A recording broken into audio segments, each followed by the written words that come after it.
also spoke a parable to them that they must always pray and not give up, saying, There was a judge in a certain city who didn't fear God and didn't respect man.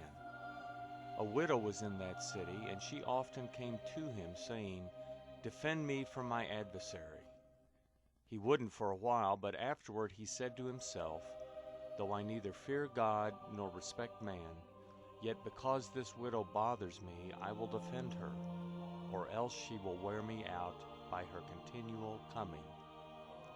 The Lord said, Listen to what the unrighteous judge says.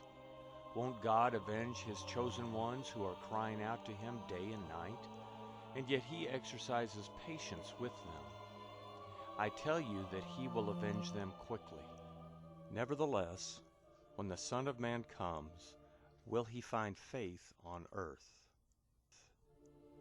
He also spoke this parable to certain people who were convinced of their own righteousness and who despised all others. Two men went up into the temple to pray. One was a Pharisee, and the other was a tax collector. The Pharisee stood and prayed to himself like this, God, I thank you that I am not like the rest of men, extortionists, unrighteous, adulterers, or even like this tax collector. I fast twice a week, I give tithes of all that I get, but the tax collector, standing far away, wouldn't even lift up his eyes to heaven, but beat his breast, saying, God be merciful to me, a sinner. I tell you, this man went down to his house justified rather than the other. For everyone who exalts himself will be humbled, but he who humbles himself will be exalted. They were also bringing their babies to him that he might touch them, but when the disciples saw it, they rebuked them. Jesus summoned them, saying, Allow the little children to come to me, and don't hinder them, for God's kingdom belongs to such as these. Most certainly I tell you, whoever doesn't receive God's kingdom like a little child, he will in no way enter into it. A certain ruler asked him, saying, Good teacher, what shall I do to inherit eternal life? Jesus asked him, Why do you call me good? No one is good except one, God. You know the commandments. Don't commit adultery, don't murder, don't steal, don't give false testimony, honor your father and mother. He said, I have observed all these things from my youth up.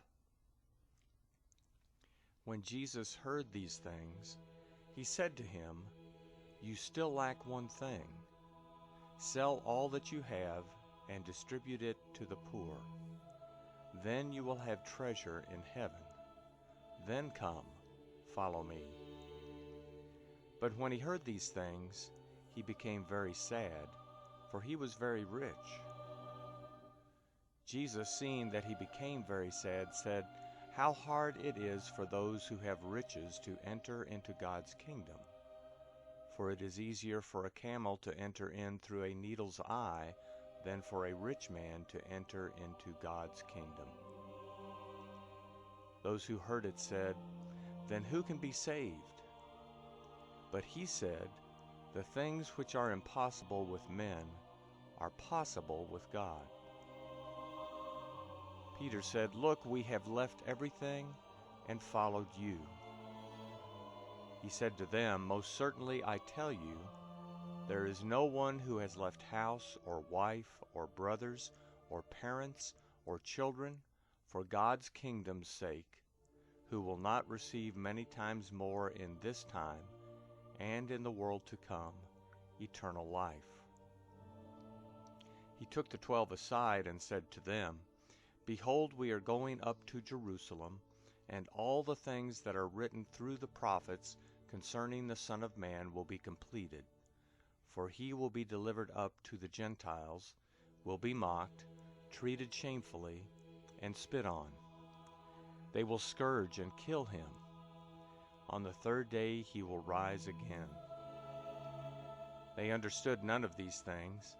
This saying was hidden from them, and they didn't understand the things that were said.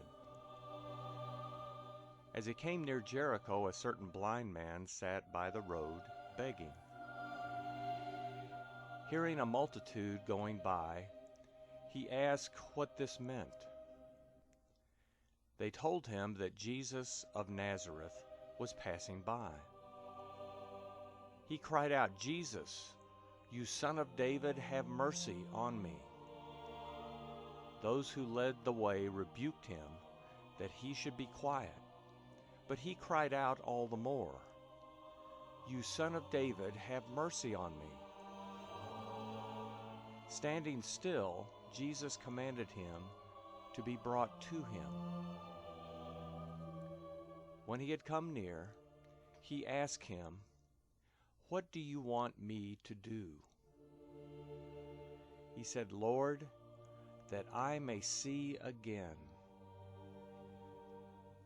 Jesus said to him, "Receive your sight. Your faith has healed you." Immediately he received his sight and followed him, glorifying God. All the people, when they saw it, praised God.